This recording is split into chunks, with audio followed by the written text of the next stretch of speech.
All right, hello. Um, so besides Legend of Zelda, I'm a big Tolkien Middle Earth fanboy.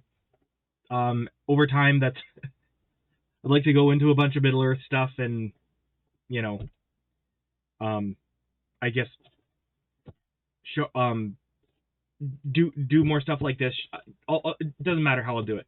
Point is, the infamously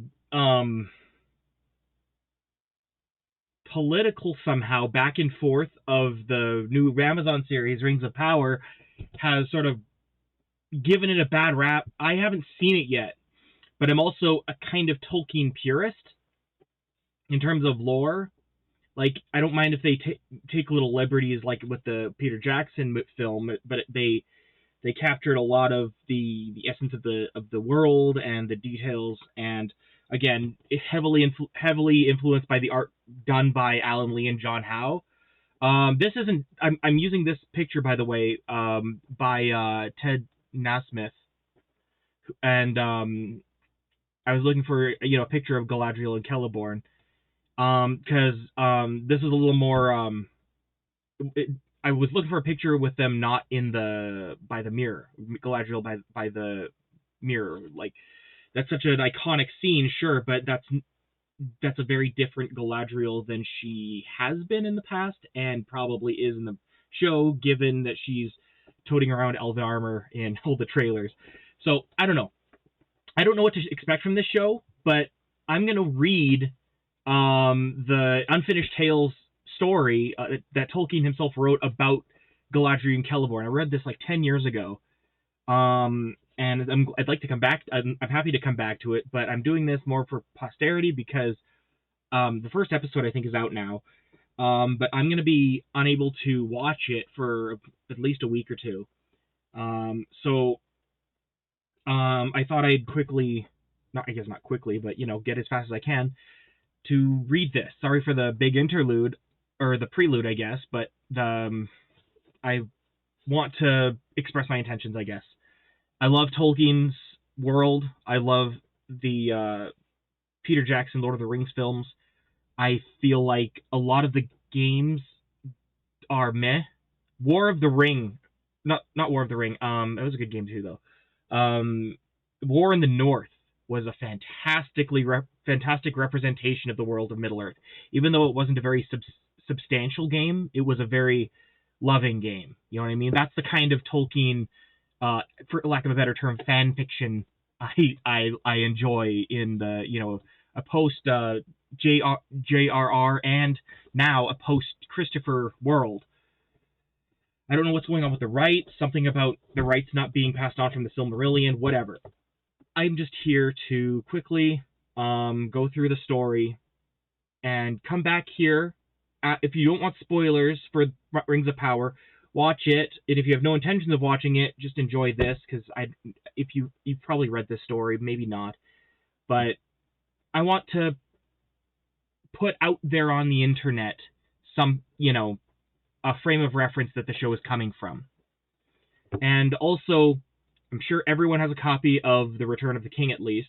Go through the appendices B, if you want to have a good timeline of when things are happening, especially in the Second Age. There's a lot of cool stuff happening in every age. I think there's a lot of content they can make a show on from any age besides the War of the Ring. There's a lot in Beleriand that's going on.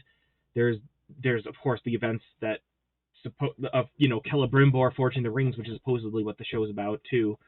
There's the fall of Arnor, that Battle for Middle Earth 2 Rise of the Witch King was based on.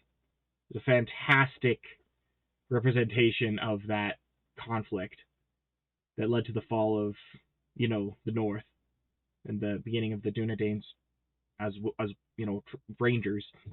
The War of the Dwarves and the Orcs. So much stuff you can do without humans and stuff.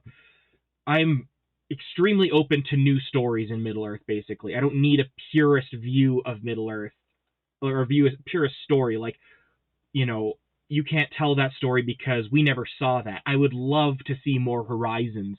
We'll see what's over that horizon over there in Middle-earth. I just don't want them to do it wrong.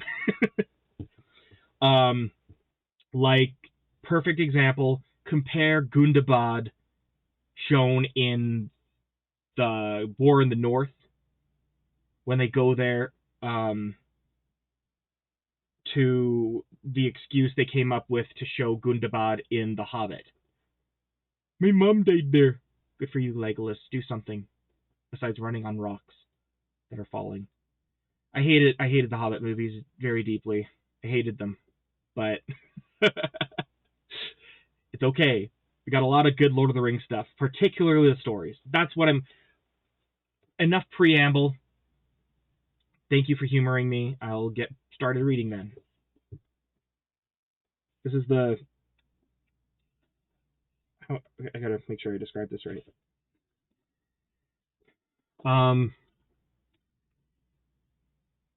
This is in Part 2, The Second Age of the Unfinished Tales, Chapter 7, The History of Galadriel and Celeborn, and of Amroth, King of Lorien. There's introduction for each story in the Unfinished Tales, and I'd like to read that first as well. So, without further ado, History of Galadriel and Celeborn. This section of the book differs from the others, save those in Part 4, in that there is no single text, but rather an essay incorporating citations. This treatment was enforced by the nature of the materials. As is made clear in the course of the essay, a history of Galadriel can only be a history of my father's changing conceptions, and the unfinished nature of the tale is not in this case that of a particular piece of writing. I have restricted myself in the presentation of his unpublished writings on the subject, and foregone any discussion of the larger questions that underlie the development, for that would entail consideration of the entire relation between the Valar and the Elves, from the initial decision described in the Silmarillion to summon the Eldar to Valinor, and many other matters besides, concerning which my father wrote much that falls outside the scope of this book. Preamble, really quick. Tolkien nerds know this. They're very familiar with reading the citations in the side story, the other extra books. This is obviously Christopher Tolkien writing about his father's writing. Christopher Tolkien's done a fantastic job as a chronicler of Middle-earth, posthumously. Anyways, the history of Galadriel and Celeborn is so interwoven with other legends and histories of Lothlorien and the Sylvan Elves, of Amroth and Nimrodel, of Celebrimbor and the making of the Rings of Power, of the war against Sauron and the Númenórean intervention, but that it cannot be treated in isolation, and thus this section of the book, together with its 5 appendices, brings together virtually all of the unpublished materials for the history of the Second Age in Middle-earth, and the discussion in places inevitably extends to the third. It is said in the Tale of Years, given in Appendix B in The Lord of the Rings, these were the dark years of men in Middle-earth, but the years of the glory of Númenor. Of events in Middle-earth, the records are few and brief, and their dates are often uncertain. But even that little surviving from the dark years changed as my father's contemplation of it grew and changed, and I have made no attempt to smooth away inconsistency, but rather exhibited it and drawn attention to it. Divergent versions need not indeed always be treated solely as a question of settling the priority of composition, and my father as author and inventor cannot always in these matters be distinguished from the recorder of ancient traditions handed down in diverse forms among different peoples through long ages. When Frodo met Galadriel in Lorien, more than 60 centuries had passed since she went east over the Blue Mountains from the ruin of Beleriand. 60 centuries. 6,000 years. this, two things are said, though which is true only those wise would say who now are gone. In his last years, my father wrote much concerning the etymology of names in Middle-earth. In these highly discursive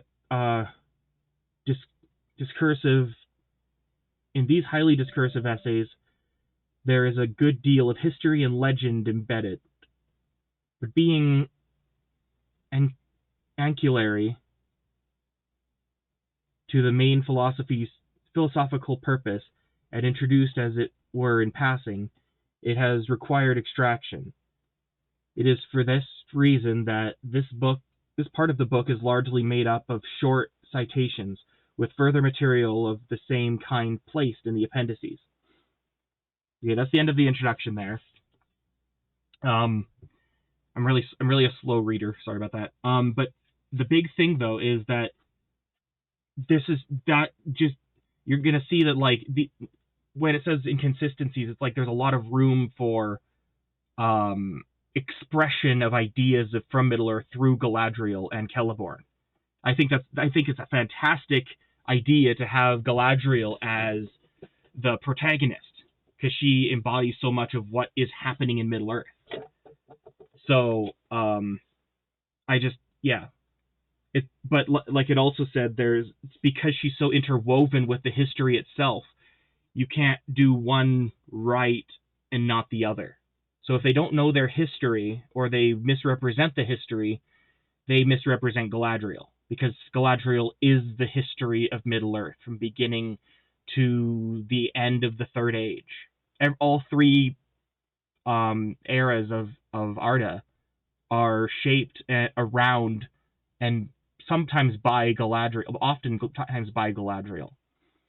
She's an incredibly powerful and awesome, amazing character, and I want to see her treated well in the show, basically. Yeah.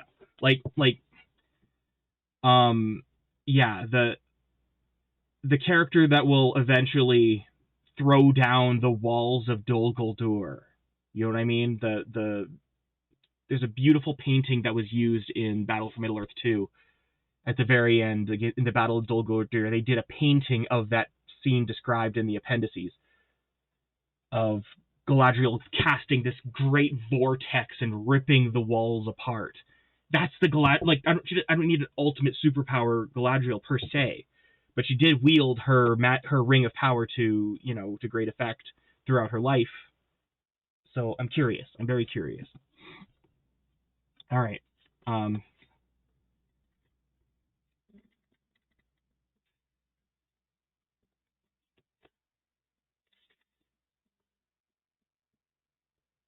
right. So here's the actual chapter proper, I guess.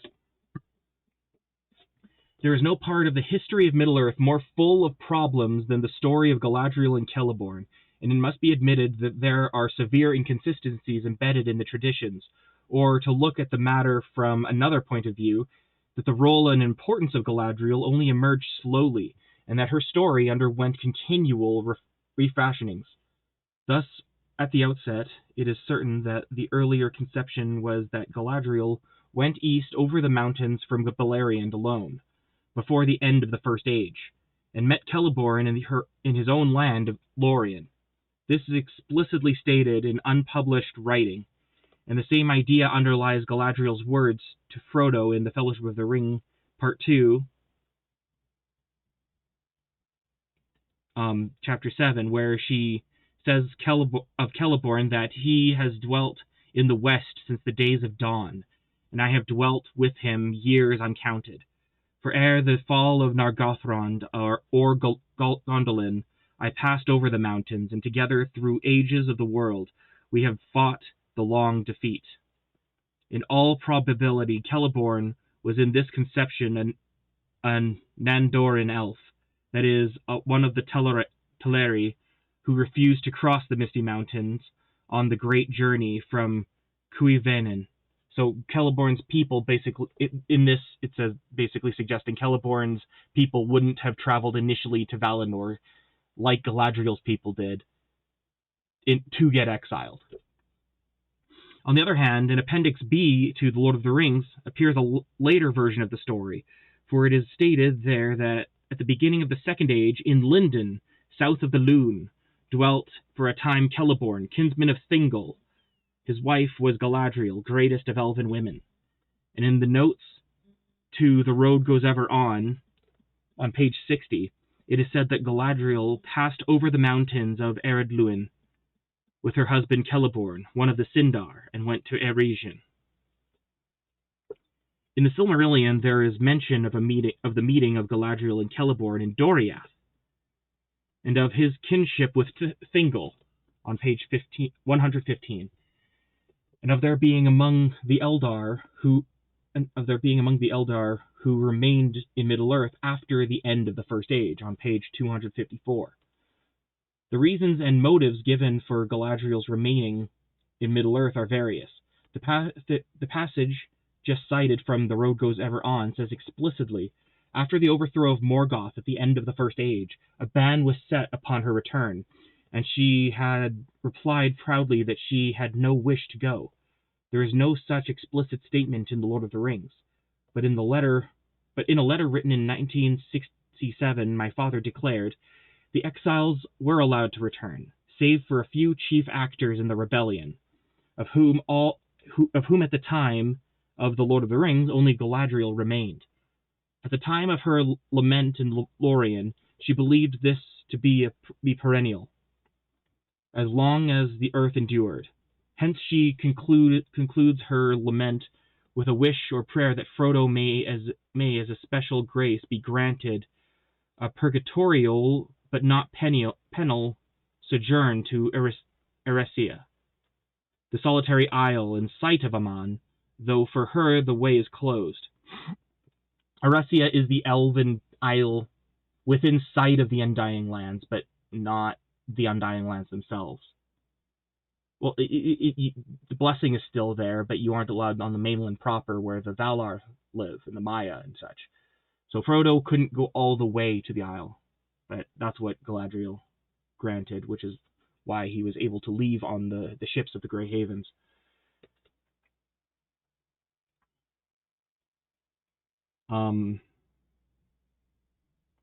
Her prayer was granted, but also her personal ban was lifted, in reward for services against Sauron, and above all for her rejection of the temptation to take the ring when offered to her. So at the end, we see her taking ship. This statement, very positive in itself, does not, however, demonstrate that the conception of a ban on Galadriel's return into the West was present when the chapter Farewell to Lorien was composed, many years before, and I am inclined to think that it was not, in page 302. Now, see page 302 of this book. Okay.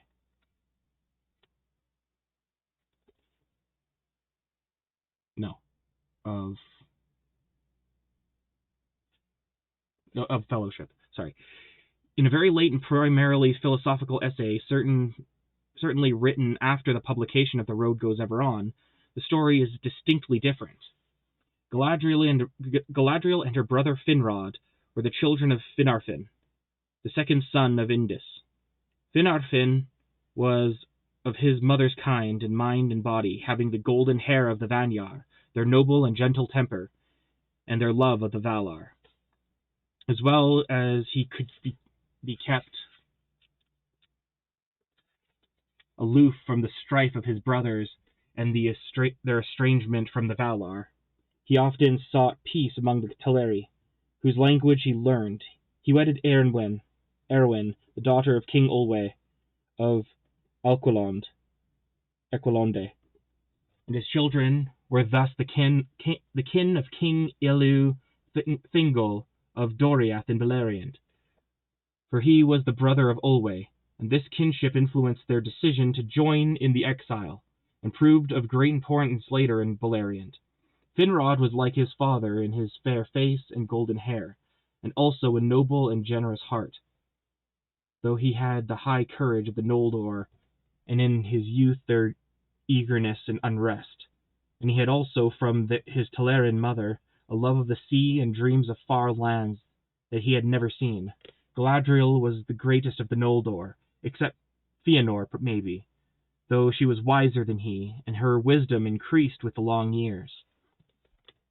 Her mother name was Nerwen, Man-Maiden. There's a citation one there, so I'll quickly pop over to the citations, or notes, the Appendix E.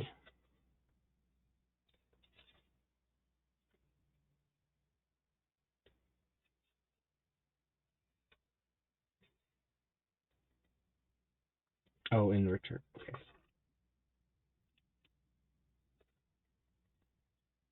All right. Anyways, her mother name was Narwen, Man-Maiden, and she grew to be tall beyond the measure even of the women of the Noldor. She was strong of body, mind, and will, a match for both the lore masters and the athletes of the Eldar in the days of their youth. Even among the Eldar, she was accounted beautiful, and her hair was held a marvel unmatched. It was golden like the hair of her father and of her foremother Indis, but richer and more radiant, for its gold was touched by some memory of the star-like silver of her mother, and the Eldar said that the light of the two trees, Laurelin and Telperion, had been snared in her tresses. Many thought that this saying first gave to Fëanor the thought of imprisoning and blending the light of the trees, that later took shape in his hands as the Silmarils. For Fëanor beheld the hair of Galadriel with wonder and delight. He begged 3 times for a tress, but Galadriel would not give him even one hair. These two kinsfolk, the greatest of the Eldar of Valinor, were unfriends forever. Before I continue, if anyone's seen the extended version of the Lord of the Rings film, that should hit home. Because she gave Gimli 3. He asked for a golden hair from her head, and she gave him 3. And she refused to give Fëanor even 1 before the First Age began.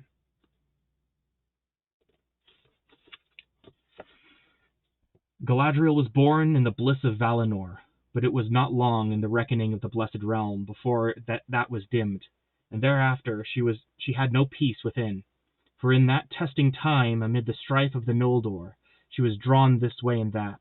She was proud, strong, and self-willed, as were all the descendants of Finwë, save Finarfin, and like her brother Finrod, of all her kin, the nearest to her heart, she had dreams of far lands and dominions that might be her own to order as she would without tutelage. Yet deeper still there dwelt in her the noble and generous spirit of the Vanyar, and a reverence for the Valar that she could not forget. From her earliest years she had a marvelous gift of insight into the minds of others, but judged them with mercy and understanding, and she withheld her goodwill from none save only Fëanor. In him she perceived a darkness that she hated and feared, though she did not perceive that the shadow of the same evil had fallen upon the minds of all the Noldor, and upon her own. So it came to pass that when the light of Valinor failed, forever as the Noldor thought, she joined the rebellion against the Valar, who commanded them to stay, and once she had set foot upon the road of exile she would not relent, but rejected the last message of the Valar, and came under the doom of Mandos. Even after the merciless assault upon the Teleri and the rape of their ships, though she fought fiercely against Fëanor in defense of her mother's kin, she did not turn back. Her pride was unwilling to return, or a defeated suppliant for pardon. And now she burned with desire to follow Fëanor with her anger to whatever lands he might come, and to thwart him in all ways that she could. Pride still moved her when, at the end of the Elder Days, after the final overthrow of Morgoth, she refused the pardon of the Valar for all who had fought against him and remained in Middle-earth. It was not until 2 long ages more had passed, when at last all that she had desired in her youth came to her hand, the Ring of Power, and the dominion of Middle-earth of which she had dreamed, that her wisdom was full grown, and she rejected it, and passing the last tests, departed from Middle-earth forever. Which really gives context to the, instead of a lord, they'll have a queen, terrible and beautiful as the dawn. That's who she was back in these days. The first age, at least, not the second, which is when the show takes place. This last sentence relates closely to the scene in Lothlorien when Frodo offered the One Ring to Galadriel. And now, at last, it comes. You will give me the ring freely. In the place of a Dark Lord, you will set up a queen. In the Silmarillion, it is told that at the time of the rebellion of the Noldor in Valinor, Galadriel was eager to be gone. No oaths she swore, but the words of Fëanor concerning Middle-earth had kindled in her heart, for she yearned to see the wide, unguarded lands, and to rule there a realm of her own will. There are, however, in the present account, several features of which there are no traces in the Silmarillion. The kinship of Finarfin's children with Thingol as a factor influencing their decision to join in Fëanor's rebellion. Galadriel's peculiar dislike and distrust of Fëanor from the beginning, and the effect she had on him, and the fighting at Alqualonde among the Noldor themselves. Angrod asserted that Thingol of Menegroth, no more than the kin of Finarfin, were guiltless of the slaying of the Teleri. Most notable, however, in the passage that just cited, is the explicit statement that Galadriel refused the pardon of the Valar at the end of the First Age. Later in this essay, it is said that though called Nerwen by her mother and Artanis, noble woman, by her father, the name she chose to be her Sindarin name was Galadriel, for it was the most beautiful of her names, and had been given to her by her lover Teleporno of the Teleri, whom she wedded later in Beleriand.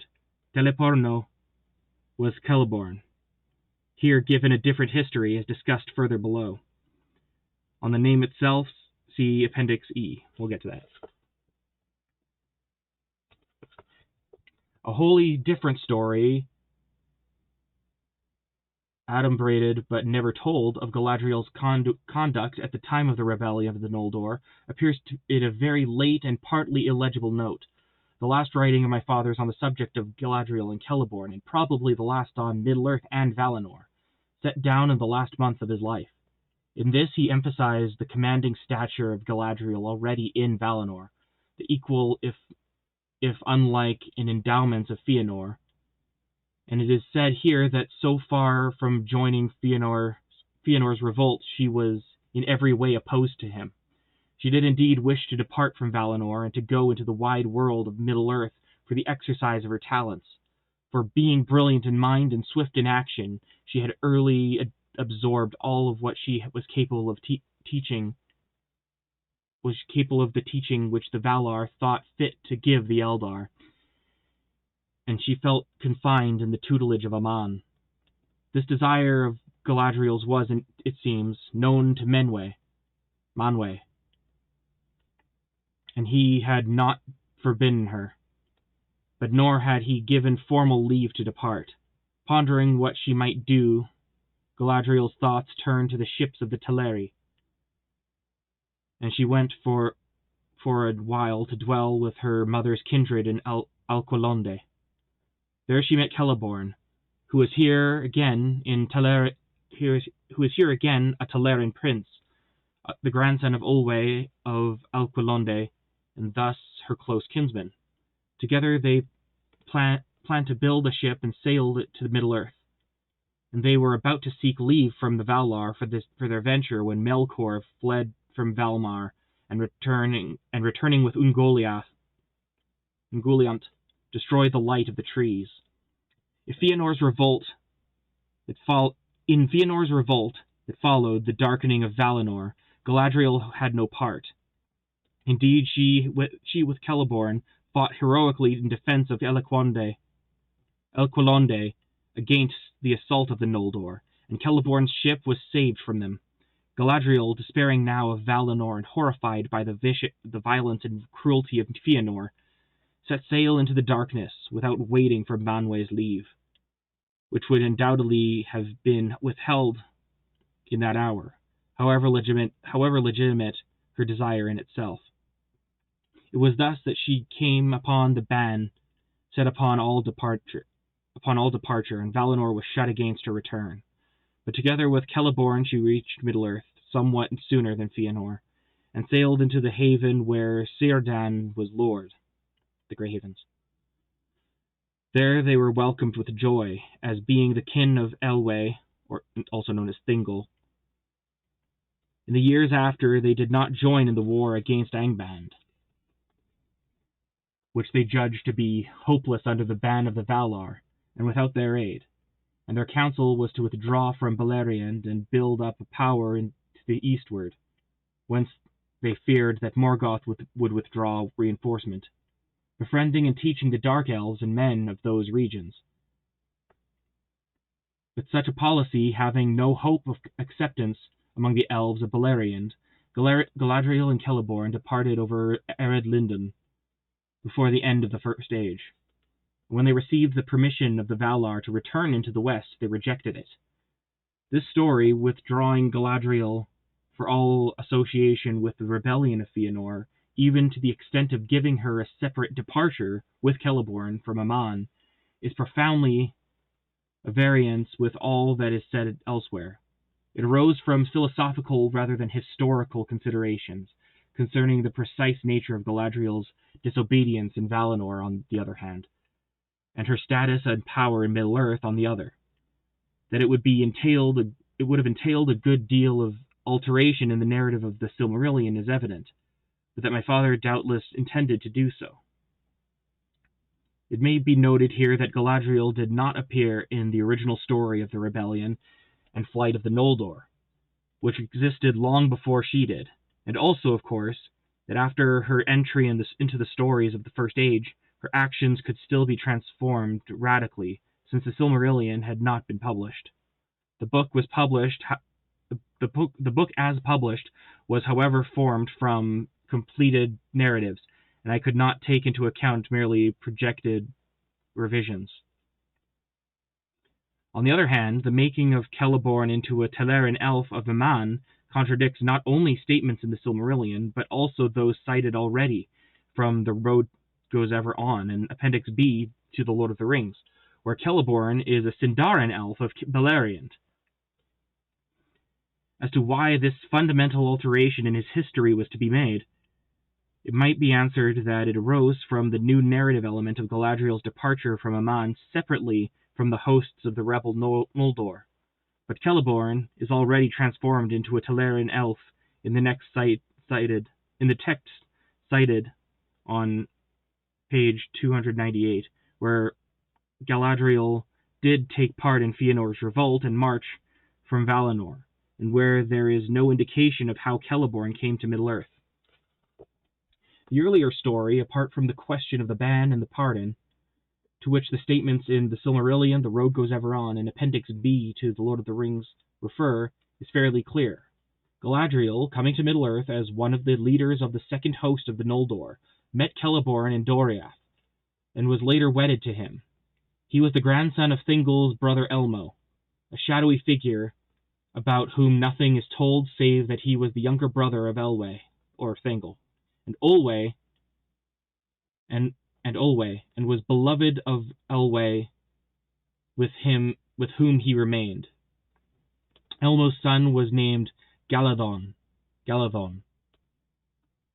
and his sons were Celeborn and Galathil. Galathil was the father of Nimloth, who wedded Dior Thingol's heir, and was the mother of Elwing.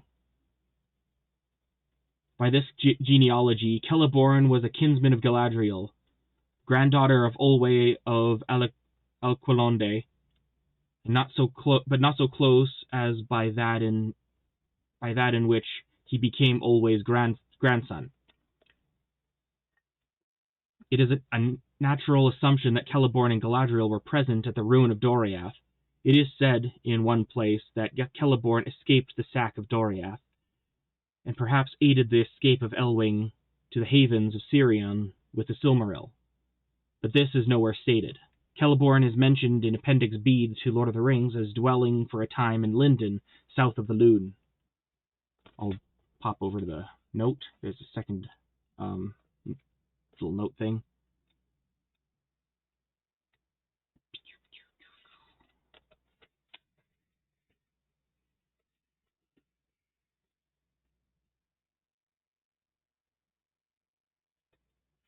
In a note in unpublished material, the elves of Harlindon, or Lindon south of the Lune, are said to have been largely of Sindarin origin, and the region to have been a fief under the rule of Celeborn. It is natural to associate this with the statement in Appendix B, but the reference may possibly be to a later period, for the movements and dwelling places of Celeborn and Galadriel after the fall of Eregion in 1697 are extremely obscure.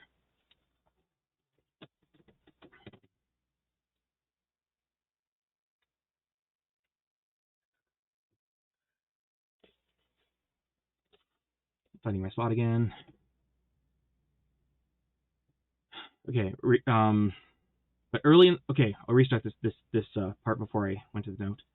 Celeborn is mentioned in Appendix B to Lord of the Rings as dwelling for a time in Lindon, south of the Lune, but early in the Second Age they passed over the mountains into Ariador.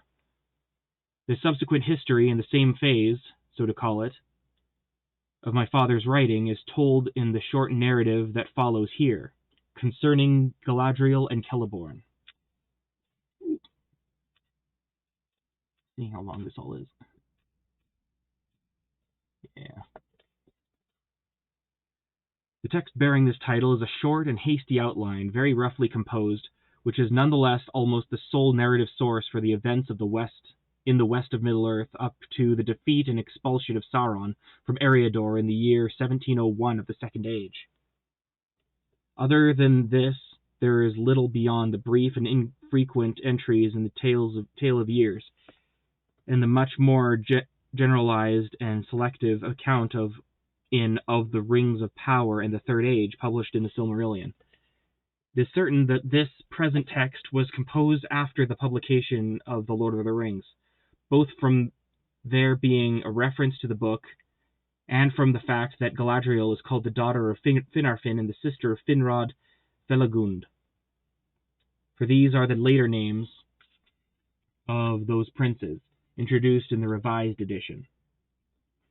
The text is much amended, and it is not always possible to see what belongs to the time of composition of the manuscript and what is indefinitely later. This is the case with those references to Amroth that make him the son of Galadriel and Celeborn. But whenever these references were inserted, I think it is virtually certain that this was a new construction later than the writing of The Lord of the Rings. Had he been supposed to be their son when it was written, the fact would surely have been mentioned. It is very notable that not only is there no mention in this text of a ban on Galadriel's return into the West, but it even seems from a passage at the beginning of the account that no such idea was present, while later in the narrative Galadriel's remaining in Middle-earth after the defeat of Sauron in Ariador is ascribed to her sense that it was her duty not to depart while he was still finally unconquered. This is a chief support of the hesitant view expressed above, that the story of the ban was later than the writing of The Lord of the Rings. Also a passage in the story of the Elisar given later on. What follows here is retold from this text, with some interspersed comments indicated by square brackets. Galadriel was the daughter of Finarfin and sister of Finrod Felagund. She was welcome in Doriath because her mother Eowyn, daughter of Olwe, was Telerin and the niece of Thingol, and because the people of Finarfin had no part in the kinslaying of Elequande, Alqualonde, and she became a friend of Melian. In Doriath she met Celeborn, grandson of Elmo and the brother of Thingol. For love of Celeborn, who would not leave Middle-earth, and probably with some pride of her own, for she had been one of those eager to adventure there, she did not go west at the downfall of Melkor, but crossed Eredlindon with Celeborn and came into Ariador. When they entered that region, there were many Noldor in their following, together with grey elves and green elves. And for a while they dwelt in the country about Lake Nenuiel, even dim north of the Shire, which is actually depicted in the in this picture. It's look at the name of the picture. It's Galadriel and Celeborn at Lake Evendim. So yeah, at this time it was called Lake Nenuiel. Well, at least in Elvish it is. Evendim is a man name. Arnor name. Celeborn and Galadriel came to be regarded as Lord and Lady of the Eldar in Ariador, including the wandering companies of the Nandoran of Nandoran origin, who had never passed west over Eredlindon and come down into Osiriand. During their sojourn near Nenuiel was born, at some time between the years 350 and 400, their son Amroth. The time and place of Celebrian's birth, whether here or later in Eregion, or even later in Lorien, is not made definite. But eventually Galadriel became aware that Sauron again, as in the ancient days of the captivity of Melkor, had been left behind.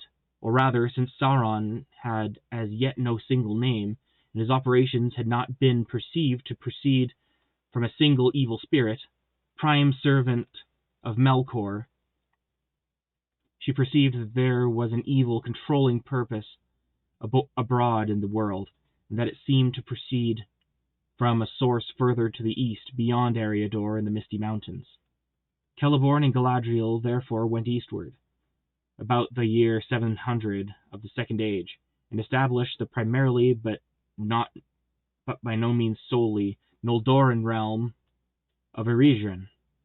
It may be that Galadriel chose it because she knew the dwarves of Khazad-dum or Moria.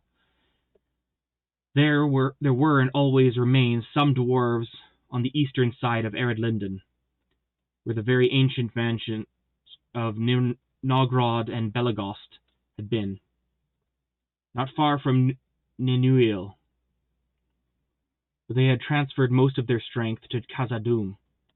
Celeborn had no liking for dwarves of any race, as he showed to Gimli and Lothlorien, and never forgave them for their part in the destruction of Doriath. But it was only the host of Nogrod that took part in that assault, and it was destroyed in the battle of Sarnathrad. The dwarves of Belagost were filled with dismay at the calamity and fear for its outcome, and this hastened their departure eastward to Khazad-dum. Oh, there's another little note thing.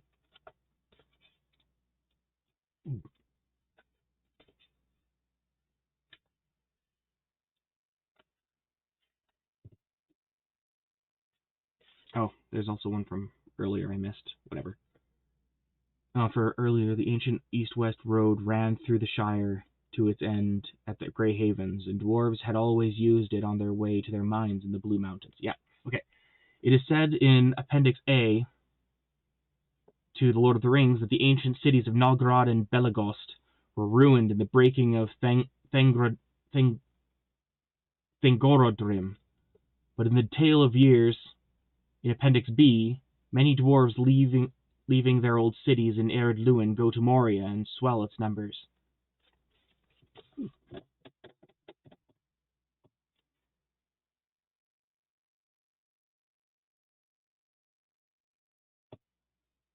Thus the dwarves of Moria may be presumed to have been innocent in the ruin of Doriath, and not hostile to the elves. In any case, Galadriel was more far-sighted in this than Celeborn, and she perceived from the beginning that Middle-earth could not be saved from the residue of evil that Morgoth had left behind him, save by a union of all the peoples who were in their way and in their measure opposed to him. She looked upon the dwarves also with the eye of a commander, seeing in them the finest warriors to pit against the orcs. Moreover, Galadriel was a Noldo, and she had a natural sympathy for their minds and their passionate love of crafts of hand, a sympathy which much greater than that found among many of the Eldar. The dwarves were the children of Aule, and Galadriel, like others of the Noldor, had been a pupil of Aule and Yavanna in Valinor. Galadriel and Celeborn had in their company a Noldoran craftsman named Celebrimbor. He is here said to have been one of the survivors of Gondolin, who had been among Turgen's greatest artificers, but the text is amended to the later story that made him a descendant of Fëanor, as is mentioned in Appendix B to Lord of the Rings, in the revised edition only, and more fully detailed in the Silmarillion, where he is said to have been the son of Curufin, the fifth son of Fëanor, who was estranged from his father and remained in Nargothrond with Celegorm and Curufin when Celegorm and Curufin were driven forth. Celebrimbor had an almost dwarfish obsession with crafts, and he soon became the chief artificer of Eregion, entering into a close relationship with the dwarves of Khazad-dum.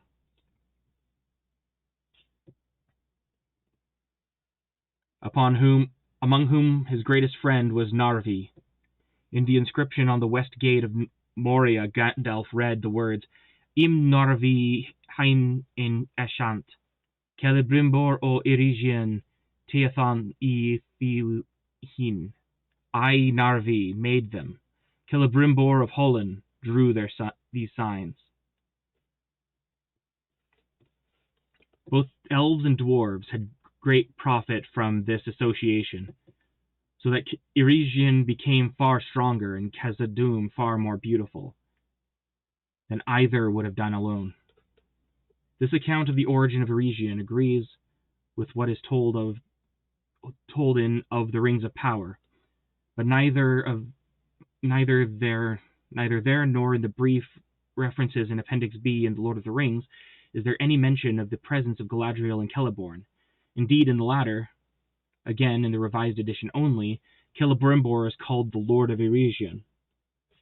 The building of the chief city of Eregion, Ost in Ethel, was begun in about the year 750 of the Second Age, the date that is given in the Tale of Years for the founding of Eregion by the Noldor. News of these things came to the ears of Sauron, and increased the fears that he felt concerning the coming of the Númenóreans to Lindon and the coasts further south, and their friendships with Gil-Galad. And he heard tell also of Aldarion, son of Tar-Meneldur, the king of Númenor, now become a great shipbuilder, who brought his vessels to haven far down into the Harad.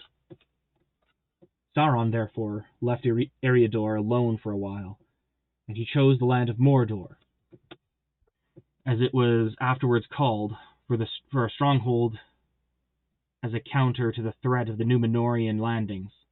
This is dated around 1000 in the Tale of Years.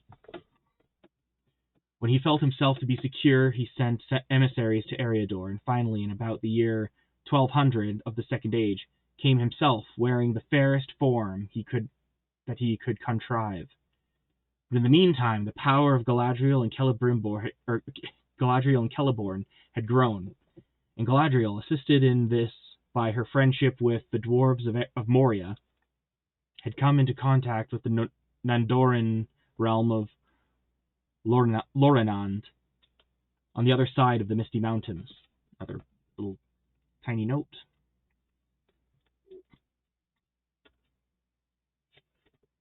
This is a big one. In a note to the text, that it is explained that Lorenand was the Nandoran name of this region, afterwards called Lorien and Lothlorien, and contained in the Elvish word meaning golden light, valley of gold. the Quenya form would be Lornade, the Sindarin Glornon or Nanlar. Both here and elsewhere, the meaning of the names is explained by reference to the golden Malorn trees of Lothlorien, but they were brought there by Galadriel for the story of their origin. That's earlier in the book. And in another later discussion, the name Lorinand is said to have been itself a transformation after the introduction of the Malorns, of a yet older name, Lindorinand, Vale of the Land of Singers. Since the elves of this land were in origin Teleri, there is here no doubt present the name by which the Teleri called themselves, Lindar, the Singers. For many other discussions of the names of Lothlorien, to some extent at variance amongst themselves, it emerges that all the later names were probably due to Galadriel herself, combining different elements: Laure, gold; Nan, meaning valley; Indor, land; Lin, meaning sing; and in Lorlindorinen, valley of singing gold, which Treebeard told the hobbits was the earlier name, deliberately echoing the name of the golden tree that grew in Valinor, for which, as is plain, Galadriel's longing increased year by year to at last an overwhelming regret. Lorien itself was originally the Quenya name of a region in Valinor, often used as the name of the Vala Irmo to whom it belonged, a place of rest and shadowy trees and fountains, a retreat from cares and griefs. The further change from Lorinand, Valley of Gold, to Lorien may well be due to Galadriel herself, for the resemblance cannot be accidental. She had endeavored to make Lorien a refuge and an island of peace and beauty, and a memorial of ancient days, and was now filled with regret and misgiving, knowing that the golden dream was hastening to a grey awakening. It may be noted that Treebeard interpreted Lothlorien as Dream Flower.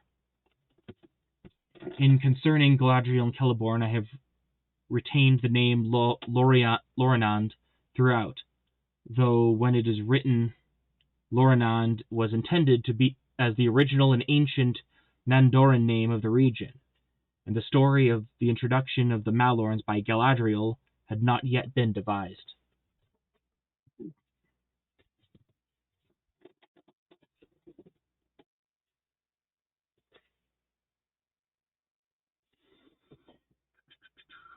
Okay, back to the beginning, or to the story. This was peopled by those elves who forsook the great journey of the Eldar from Cuivenin and settled in the woods of the Vale of Anduin, and it extended into the forests on both sides of the great river, including the region where afterwards was Dol Guldur. These elves had no princes or rulers, and led their lives free of care, while all Morgoth's power was concentrated in the northwest of Middle-earth. Another little post-stamp note. This is a later emendation. The text was originally stated that Lorinand was ruled by native princes.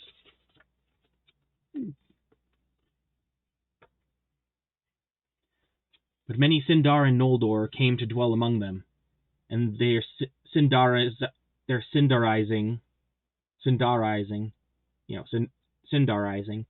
under the impact of Beleriandic culture began. It is not made clear when this movement into Lorinand took place. It may be that they came from Eregion by way of Khazad-dum and under the auspices of Galadriel. Galadriel, striving to counteract the machinations of Sauron, was successful in Lorinand. While in Lindon, Gil-Galad shut out Sauron's emissaries and even Sauron himself, as is more fully reported in Of the Rings of Power in the Silmarillion. But Sauron had better fortune with the Noldor of Eregion, and especially with Celebrimbor, who desired in his heart to rival the skill and fame of Fëanor. The cozening of the smiths of Eregion by Sauron, his giving himself the name Anatar, the Lord of Gifts, is told in Of the Rings of Power, but there is no mention of Galadriel.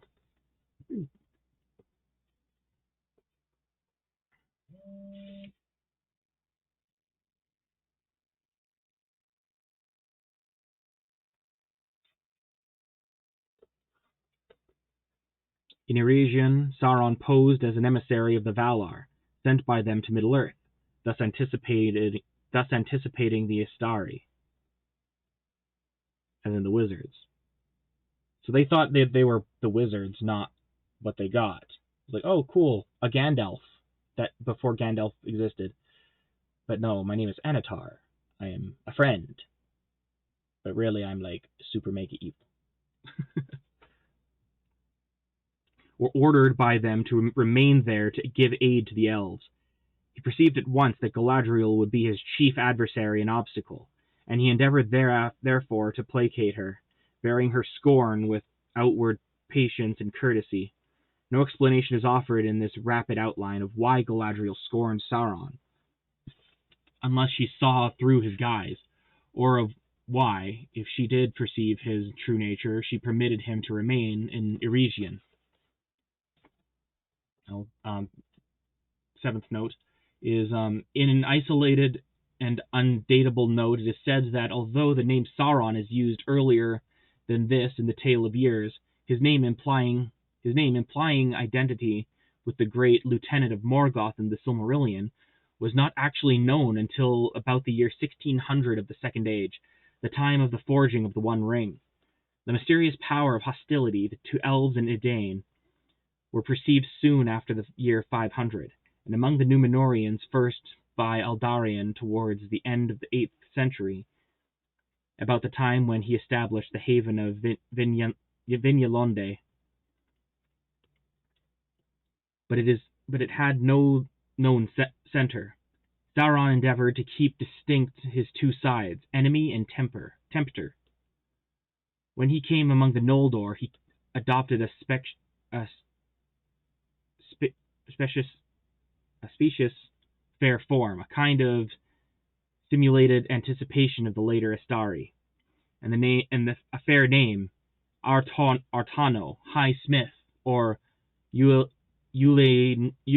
meaning one who is devoted to the service of the Vala Eule.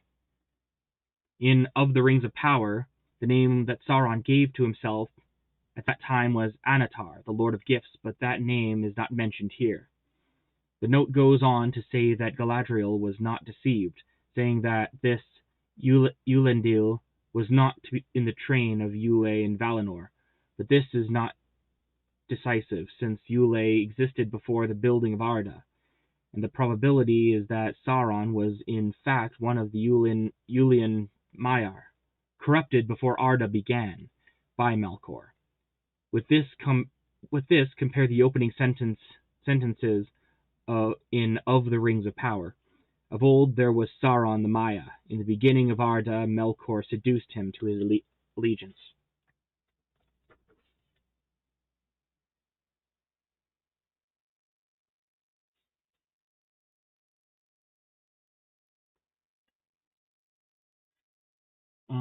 Sauron used all his arts upon Celebrimbor and his fellow smiths, who had formed a society or brotherhood, very powerful in Eregion, the Gwaithí Myrdain. But he worked in secret, unknown to Galadriel and Celeborn. Before long, Sauron had the Gwaithí Myrdain under his influence, for at first they had great profit from his instruction in secret matters of their craft. Eighth side thing. In a letter written in September 1954, my father said, at the beginning of the Second Age, he, as in Sauron, was still beautiful to look at, or could still assume a beautiful visible shape, and was not indeed wholly evil, not unless all reformers who want to hurry up with reconstruction and reorganization are wholly evil, even before pride and the lust to exert their will eat them up. The particular branch of the High Elves concerned, the Noldor or Lore Masters, were always vulnerable on the side of science and technology, as we should call it. They want to have the knowledge that Sauron genuinely had, and those of Eregion refused the warnings of Gil-Galad and Elrond. The particular desire of the Eregion elves, an allegory, if you like, of a love of machinery and technical devices, is also symbolized by their special friendship with the dwarves of Moria. So great became his hold on the Myrdain, that at length he persuaded them to revolt against Galadriel and Celeborn and to seize power in Eregion. And that was at some time between 1350 and 1400 of the Second Age. Galadriel thereupon left Eregion and passed through Khazad-dum to Lorinand, taking with her Amroth and Celebrian. But Celeborn would not enter the mansions of the dwarves, and he remained behind in Eregion, disregarded by Celebrimbor. In Lorinand, Galadriel took up rule and defense against Sauron. Sauron himself departed from Eregion about the year 1500, after the Myrdain had begun the making of the Rings of Power. Now Celebrimbor was not corrupted in heart or faith, but had accepted Sauron as what he posed to be, and when at length he discovered the existence of the One Ring, he revolted against Sauron, and went to Lorinand to take counsel once more with Galadriel. They should have destroyed all the Rings of Power at this time, but they failed to find the strength. Galadriel counseled him that the 3 rings of the elves should be hidden, never used, and dispersed far from Eregion, where Sauron believed them to be. It was at that time that she received Nenya, the White Ring, from Celebrimbor, and by its power the realm of Lorinand was strengthened and made beautiful. But its power upon her was great also and unforeseen, for it increased her latent desire for the sea and for return into the west, so that her joy in Middle-earth was diminished. Another side note. Galadriel cannot have made use of the powers of Nenya until a much later time, after the loss of the ruling ring. But it must be admitted that the text does not at all suggest this, although she is set just above to have advised Celebrimbor that the elven rings should never be used. Celebrimbor followed her counsel that the Ring of Air and the Ring of Fire should be sent out of Eregion, and he entrusted them to Gil-Galad and Lindon. It is said here that at this time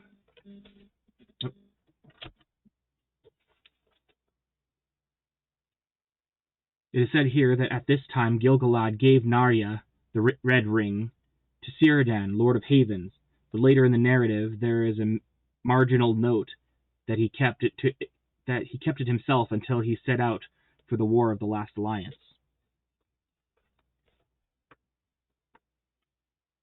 When Sauron learned of the repentance and revolt of Celebrimbor, his disguise fell and his wrath was revealed, and gathering a great force, he moved over Calendarthen. Hang on, I got this. This is ancient elven names, I swear. Calendarthon, which would become Rohan, to the invasion of Ariador in the year 1695. When news of this reached Gil-Galad, he sent out a force under Elrond Half-Elven. But Elrond had far to go, and Sauron turned north and made at once for Eregion. The scouts and vanguard of Sauron's host were already approaching when Celeborn made a sortie and drove them back.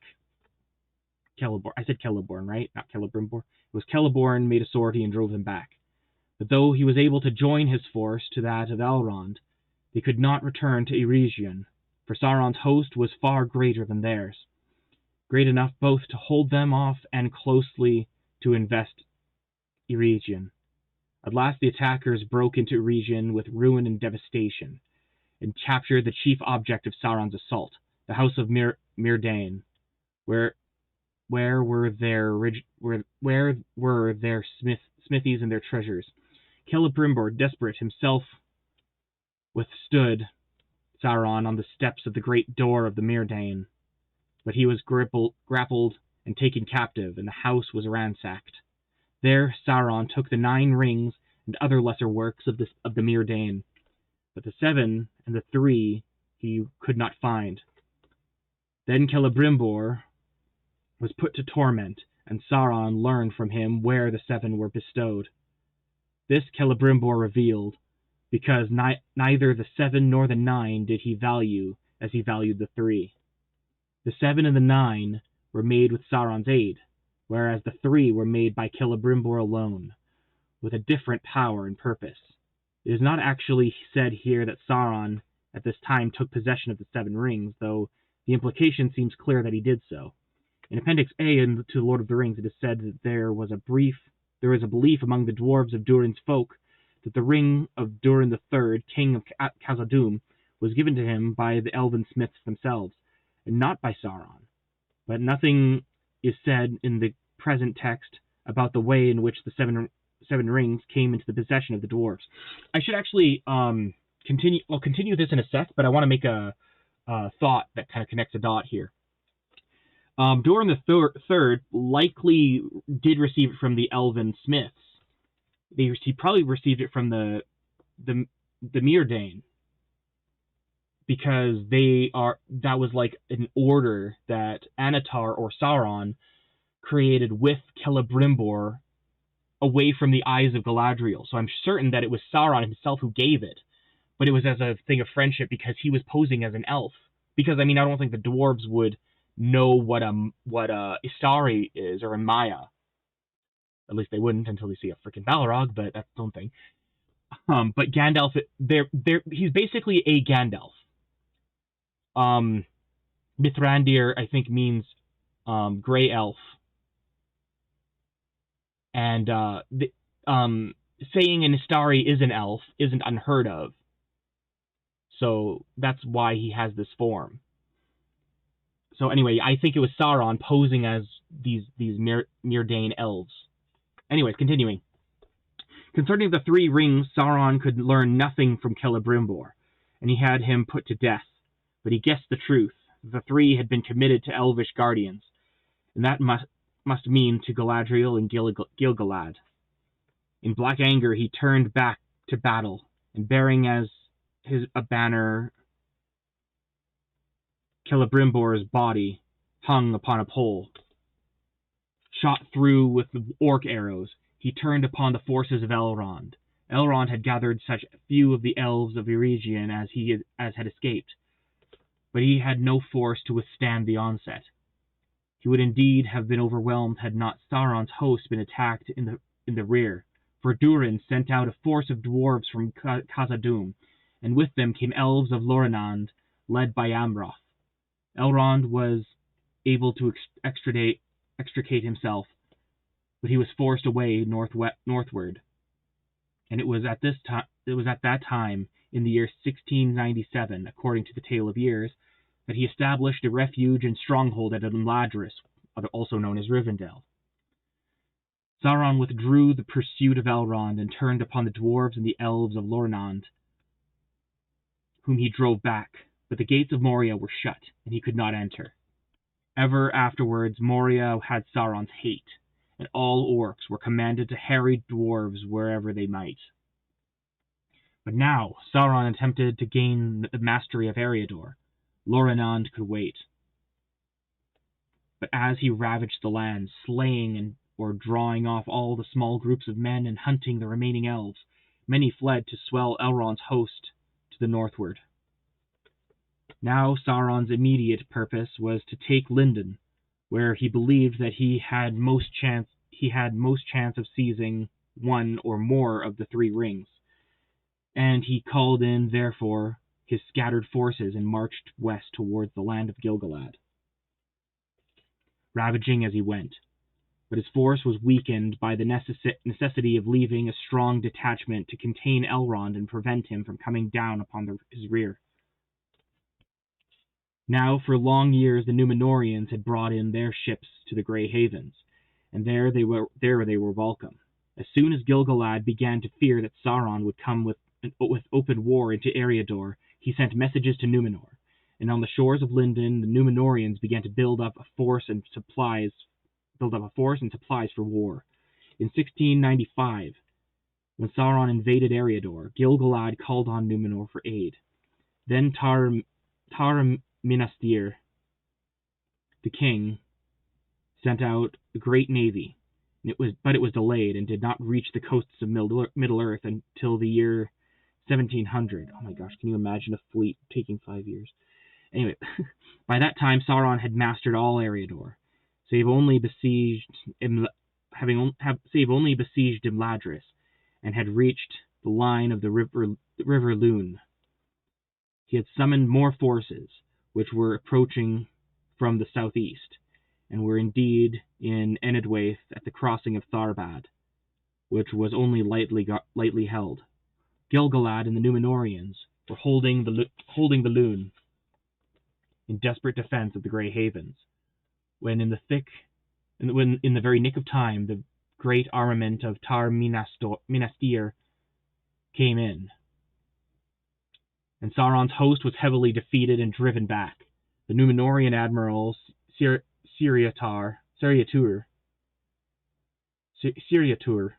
sent part of his ships to make a landing further to the south. Sauron was driven away southeast after great slaughter at Sarn Ford, the crossing on the Baranduin, or Brandywine as the hobbits would later call it. Though strengthened by his force at Tharbad, he suddenly found a host of the Númenóreans again in his rear, for Siriatur had put a strong force ashore at the mouth of the Gwathlo, or Grey Flood, where there was a small Númenórean harbor. This was Vignalonde of Tar Aldarion, afterwards called Londare. See Appendix D. In the Battle of the Gwathlo, Sauron was routed utterly, and he himself only narrowly escaped.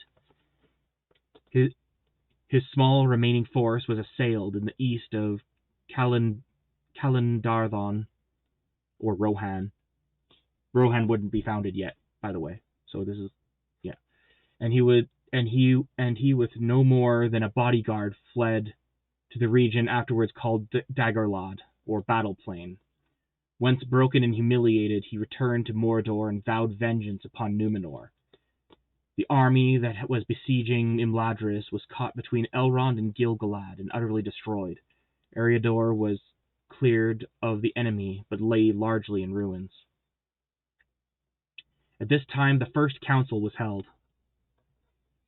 To a side note, the text was amended to read the First White Council.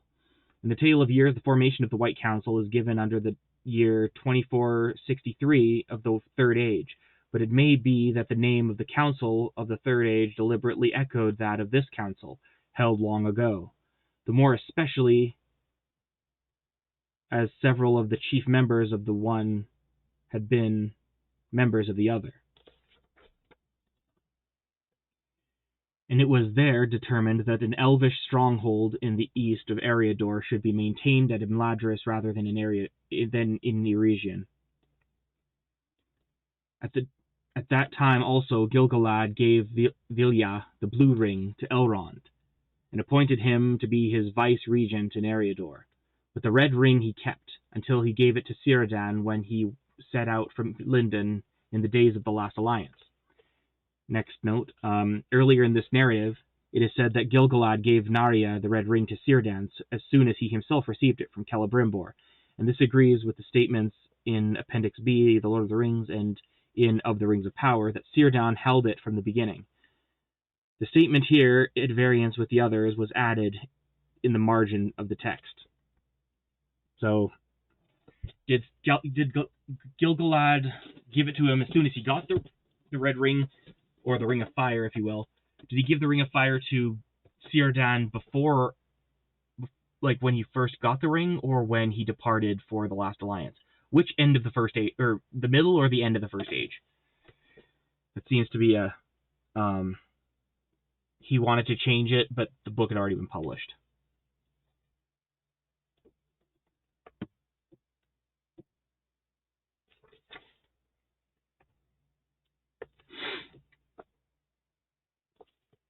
How much more do I have here? I'm going to do like one more page and then stop for today. And continue this when I return, and then I'm only going to watch the show after I get back. So, for what that's worth. I'll say it again at the end of the video. Alright, where was I? At this time, the first council was held, and it was... Oh, wait, no. Okay. For many years, the Westlands had peace and time in which to heal their wounds. But the Númenóreans had tasted power in Middle-earth, and from that time forward they began to make permanent settlements on the western shores, dated around 1800 in the Tale of Years, becoming too powerful for Sauron to attempt to move west out of Mordor for a long time. In its concluding passage, the narrative returns to Galadriel, telling that the sea-loving grew so strong in her that, though she deemed it her duty to remain in Middle-earth while Sauron was still unconquered, she determined to leave Loranand and to dwell near the sea. She committed Loranand to Amroth, and passing again through Moria with Celebrian, she came to Limladris, seeking Celeborn.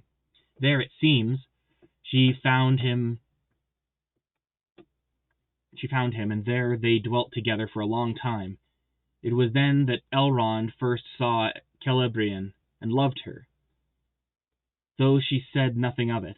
It was while Galadriel was in Imladris that the council referred to above was held. But at some later time, there is no indication of the date, Galadriel and Celeborn, together with Celebrian, departed from Imladris and went to the little inhabited lands between the mouth of the Gwathlo and Ithir Anduin. There they dwelt in Belfalas, at the place that was afterwards called Dol Amroth. There Amroth, their son, at times visited them, and their company was swelled by Nandoran elves from Loranand. It was not until far on in the Third Age, when Amroth was lost and Loranand was in peril, that Galadriel returned there in the year 1981. Here the text concerning Galadriel and Celeborn comes to an end. It may be noted here that, in the absence of any indication to the contrary in The Lord of the Rings, had led commentators to the natural assumption that Galadriel and Celeborn passed the latter half of the Second Age and all the Third Age in Lothlorien, but this was not so. Though their story was outlined in concerning Galadriel and Celeborn was greatly modified afterwards, as will be shown below. So the next story is Amroth and Nimrodel, but that will wait until part 2, I guess. So there's a lot more of this, and I can't wait to dive into it, to be honest. But this is, I should have been doing this sooner. I only thought of this last week, or this past week, like Monday, and I'm like, hey, I should do that. I should find some time. And I'm fitting it between 2 really busy days. So, yeah, thank you for listening, and look forward to part 2 in a couple days. Or, next week, 2 weeks. We'll see. But, yeah, if you can pull off watching Rings of Power, or if you want to watch the Rings of Power and you're comparing with this, that'd be cool too. Anyways, I'm going to sign off though. So, thanks. Take care, and